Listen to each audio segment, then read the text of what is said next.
Meat judging, to start off, is one of the most beautiful things that introduces students that know nothing about the meat industry or animal agriculture to meat science and the meat industry. Welcome to MeatsPad. In collaboration with the American Meat Science Association, it's a platform dedicated to share breakthrough knowledge that is accessible to the global meat industry. On each episode, you'll have the opportunity to listen and learn from meat specialists and professionals about the whole meat industry. This podcast is brought to you by the U.S. Meat Export Federation, Ultrasource, equipment and supplies for the meat and food industry, Viscofan Collagen Casings, the best alternative to animal gut casings for a better taste and sustainable sausage making. Hello, meat folks. Welcome back to the MeatsPad podcast. This is your hungry and humble host, Phil Bass, back yet again for another week with a meat enthusiast. And this time, we're bringing in some of the younger generation, folks. We have with us the president of the Student American Meat Science Association Board of Directors, Megan Eckhardt. Megan, how you doing today? Absolutely wonderful. We are opening our facility to a bunch of passionate young meat scientists, and we are happy to see them. So it's a beautiful day in Canyon, Texas. Oh, I love that enthusiasm. And as you've just mentioned, Canyon, Texas is the home of West Texas A&M University, and that's where Megan is working on her graduate studies right now. We won't get into that necessarily because for folks out there listening who are not part of the academic world, sometimes it's best to go ahead and just collect the data, get the things analyzed, get it into a publishable form before we start talking about that. So we'll bring Megan back another time to talk more about her research that she's working on. But what I wanted Megan to come here and talk about is for those out there in the industry who maybe are having some of those sleepless nights and wringing of the hands, wondering how is it that we're going to keep this industry running in the next several years.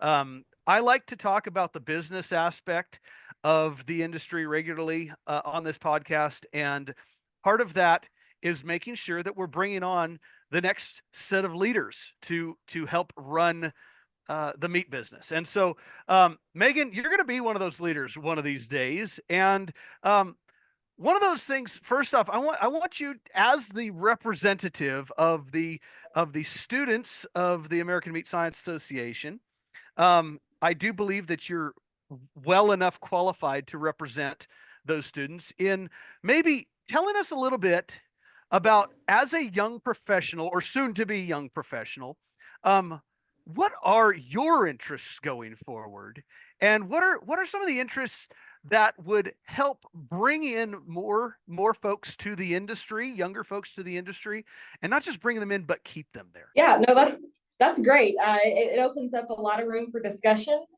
Something over the years that I've kind of noticed from my experience at different universities or with internships or positions within different conferences or jobs, is really finding a sense of community. I mean, you can be the hardest working person in the room, and that's really valuable and important. You can know all the things you can possibly know in an area or a field, but ultimately you need a great community and support system. And so if I'm going to go out into the industry today, or if I'm going to try and find a new program to become a part of, I really want to walk in the door and feel like I'm a part of a family and a community. And so it may be the most esteemed business in the world or university, and that's great. That's awesome. But I want to know that I've got teammates and people to work with, because it's really hard to conquer the world and your life alone.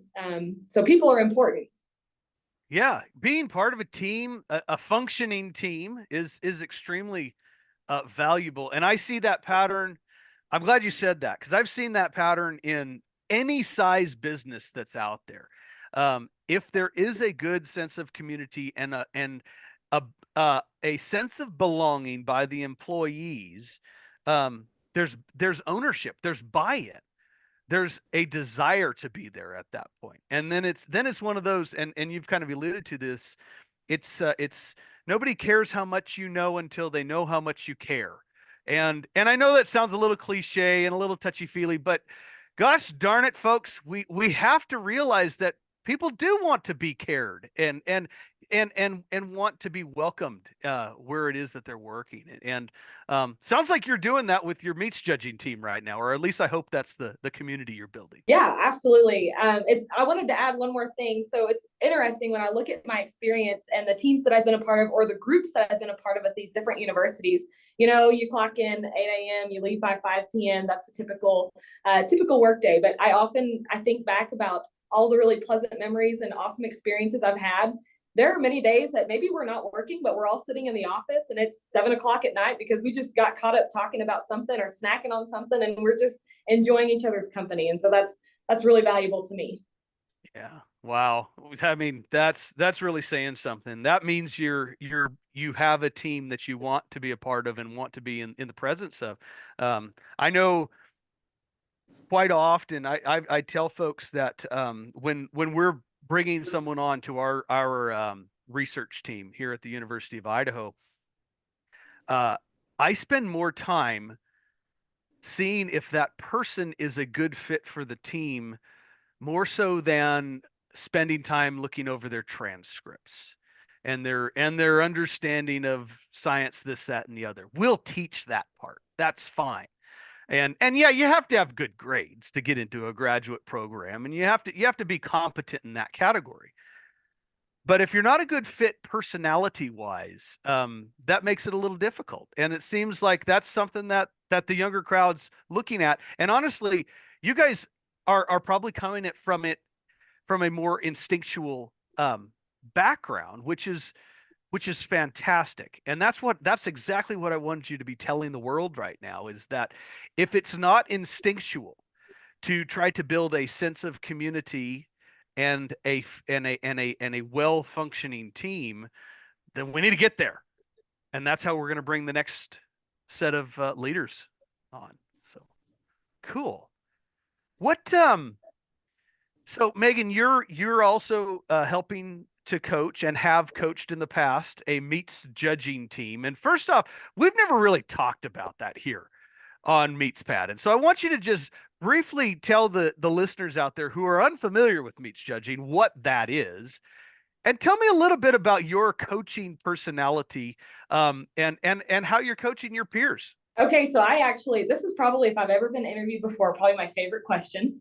And I don't know that I've quite been asked it like you have asked it. And so meat judging, to start off, is one of the most beautiful things that introduces students that know nothing about the meat industry or animal agriculture to meat science and the meat industry. I'm from the hill country of Texas. I grew up on a farm. We raised cattle and sheep.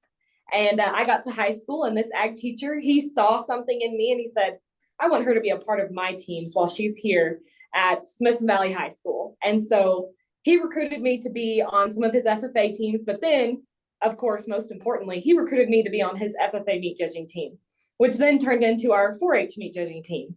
And so that's where I really got my first taste of the meat industry ever, of any capacity whatsoever. And from there, I was like, man, I really like this stuff. I really like that I get to travel and I get to see all these really cool things across the state of Texas. And then I learned that, hey, they actually do this in college. And so I was recruited to judge collegiate meat judging. And I have not looked back since. I judged on the 2018 Reserve National Champion Texas Tech meat judging team, where then I was recruited to Angelo State to coach their judging team in 21. And now I'm here at WT. I coach the 2023 first ever national champion meat judging team at West Texas A&M University. And I'll be helping out this year and then coaching another team in 25. What I like to think about what meat judging is, you're ultimately evaluating the products that we see every day within the meat industry, fresh meat specifically. We evaluate beef, pork, and lamb, carcasses, wholesale cuts, and then, of course, we go into the grading system. We learn about yield and quality grading and ultimately separate those carcasses based off of value. And so we kind of get a really good look at what AMS does within USDA, and then we learn more about the product that we get to see at the grocery store. About coaching my peers, this is another really, really important thing to me, is I've mentioned community and family within the meat industry. When I was on my judging team at Texas Tech, we were a community. We were a group of friends. We hung out on the weekend. We hung out after class. We helped each other with our classes. We took classes together so that we could be together. Riding in the vans, hands down the best and like most fun experiences I've had with that judging team. I miss those people on a daily basis, and I'm grateful for those that I really keep in touch with on a daily basis. Now, when I transitioned into the coaching role, I got to make this my own. This was my avenue. This was my way to connect these students with the industry. Maybe they had experience, maybe they hadn't. I got to help them thrive. I got to introduce this passion that I have for this industry and share with them, like, hey, by the way, there are all these different options. You don't have to just do this. You don't have to work in a plant. You can work in marketing. You can work in brand recognition, quality, food safety. There's so many different sectors. But the biggest thing for me, yes, a successful meat judging team might be defined as winning. But to me, a successful meat judging team is building good people for the community, future employers and employees, good family members, good parents, great spouses, great brothers and sisters, and that's really important. So when I foster that environment for these students, what's important to me is that they know that I love them like they are my own kids. Like, I cherish the time I spend with them, and I truly would do anything to help make them successful or whatever they need in life. And I know there's the type of coaches that are hard, fast. This is the way it needs to be done. It needs to be a strict, tight environment. And yeah, I'm going to stay on you to get your work done and to be productive. But at the same time, I want you to know that at the end of practice, if you need to cry on my shoulder, or if you need a hug, or if you want to tell me about your big accomplishment of the day, I'm there to receive it. And this is a family.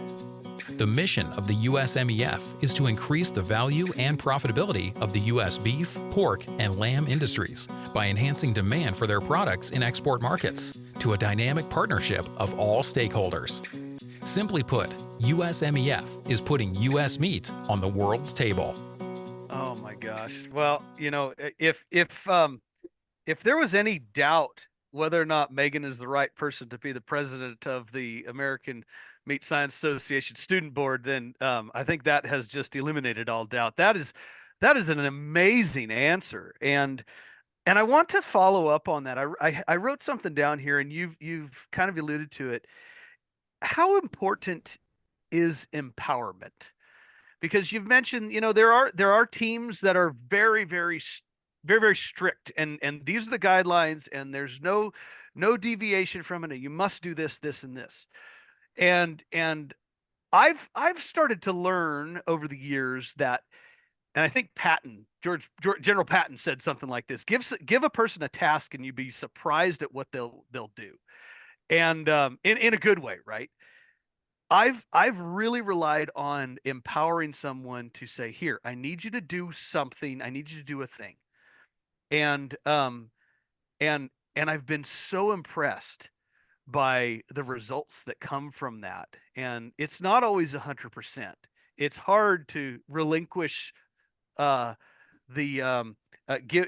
relinquish all the duty to that person, but it's buy-in, it's ownership of that task. And I'm rambling now. So Megan, take it away. How important is empowerment to your teammates? Yeah, so kind of the first thing that I do when I get to know my judging team is first, like, I don't want them all to say, hey, this is really hard, this is super time consuming, I'm going to just like quit and go do other fun college things instead of judge meat. And so that kind of plays along with, I want them to feel like they're a part of a community. But then with that, I be sure, like, when we start, they're not going to know much. They're not going to do it correctly. But I want them to know that the few things that they are doing correctly, they know it. And it's really important to me, because that's how I always thrived as a person. Is significance is one of my top 5 strengths with the Clifton Strengths Finder. And I need to be told every now and then, Megan, you're doing a good job. And I've realized that about a lot of other students, that they deserve to know, hey, you've done at least one thing right today. And I do my best to highlight that. And maybe it's in front of the entire group. Maybe it's over there in a corner, just the 2 of us. But I let them know, hey, you're doing an exceptional job. Maybe you should share this with your teammates. And even so, I might say, after we grade a set of reasons, everybody go look at Helene's back page. This was an awesome set. You could really learn from this. And so I feel like when you highlight an individual's strengths or something that they've done really well, they feel that sense of accomplishment and empowerment.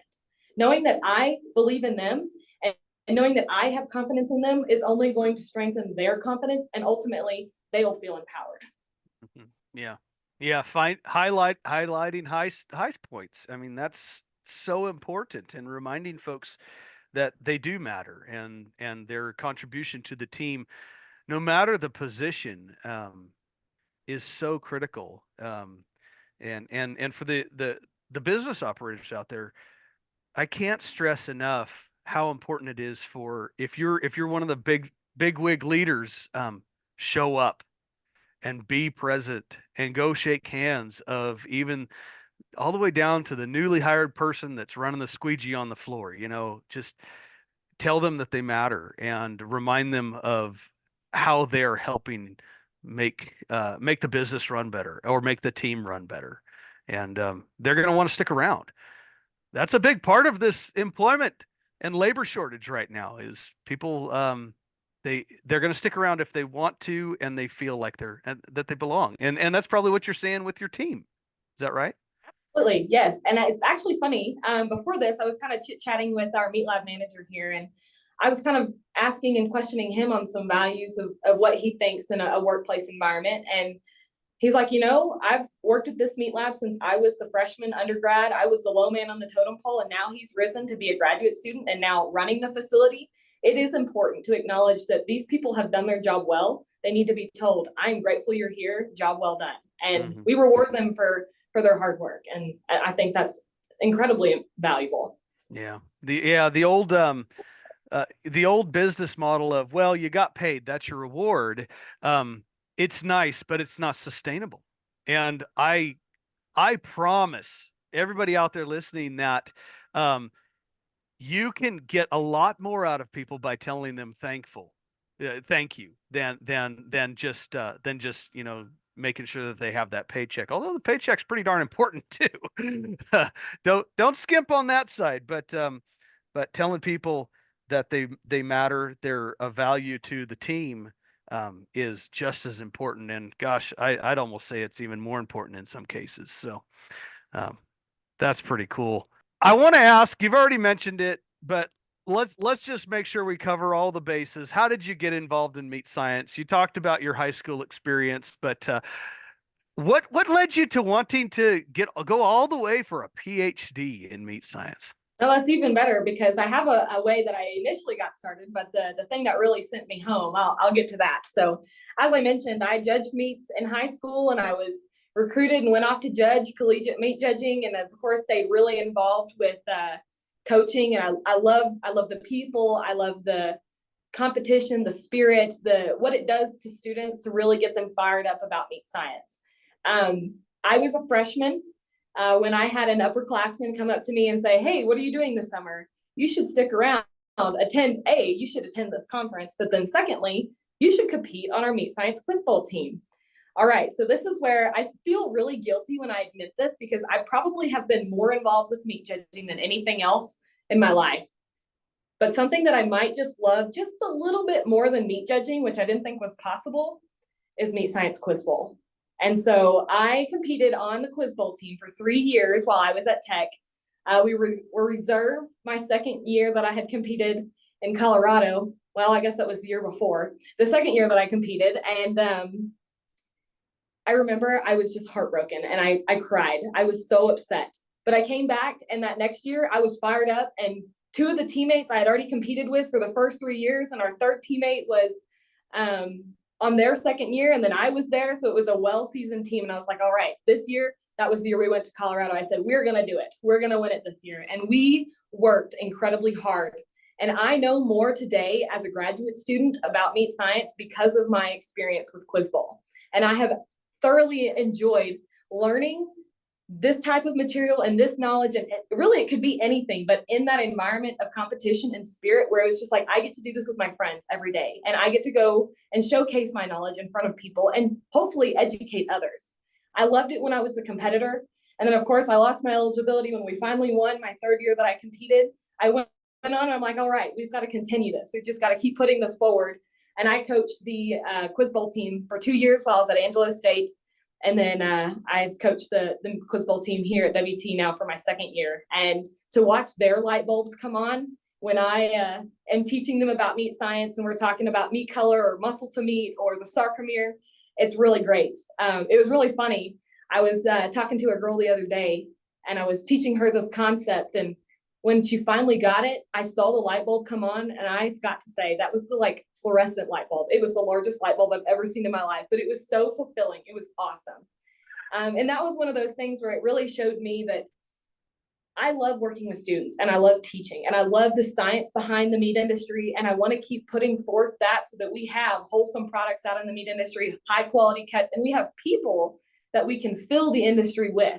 And so ultimately, I want to fill that position where I can provide or I can contribute to the education that will soon one day be the industry personnel and hardworking employees. And so I've loved working with undergrads, and I just hope to continue to do that. And that's most of the reason why I've gone all the way to a PhD. I've also really enjoyed research. I was involved with research as an undergrad, and then of course went on to do my thesis at Angelo State. And now I've dipped my toes in a couple of different buckets while I'm here at WT. And I'm just excited to see what all we can tell the industry in the coming year. Wow. Wow. Wow. Wow. So, two things to remind our listening audience out there who aren't of the academic world, and if you're not a member of American Meat Science Association yet, yet another reason to become. But so the PhD level is pretty much the entry level to get into be a permanent instructor at a university, and that's what Megan is striving to become at some point in her professional life. But then on the other side, the Quiz Bowl, if you've never attended the Reciprocal Meat Conference, which this year is in Oklahoma City, and I don't have the dates here in front of me, but it's in Oklahoma City this year in June. Go and check that out, because you'll get to see a whole mess of young folks who are it's kind of a Jeopardy-like situation, but much more high-paced. And it's topics relating to the meat industry and meat science. So the academic side of things. And it's everything. It's questions about literally everything. And it's very, very impressive to see the knowledge base of all of the folks that are attending the Quiz Bowls, that are participating in it. It becomes a very sought after accomplishment for those who are participating, as Megan has already alluded to. And it's really cool to see that you're now, Megan, coaching and helping teach folks in that regard, maybe in a little more informal setting than what you may eventually do at a university. But how cool is that? And I applaud you for your enthusiasm. I applaud you for your leadership, for your peers and your colleagues, the underclassmen that are being influenced by you. Folks out there, if you're wondering what the future is going to look like, if Megan is leading it, the future is very, very bright, and I appreciate all of this. And speaking of which, when do you plan on graduating with this PhD, Megan? So that's the $1 million question. If I take care of business and I don't dip my toes in too many other teams and events, I plan to graduate in the fall of 2025, as I will coach the 2025 meat judging team. I will see them to the end. So we'll take every day as it comes and see what happens. See what happens. Well, and that's even if it does extend a little bit of your time, it's all very worthwhile. It's developing you as a person, as a leader. You're going to be continuing to develop the underclassmen, which is extremely important as well. And for folks out there who are maybe wondering if we can go ahead and get Megan hired, stay tuned for fall of 2025. Maybe we'll have her back here to talk about her research that she's been working on as a graduate student. So anyway, Megan, thank you so much for joining us on MeatsPad, and we'll see you around.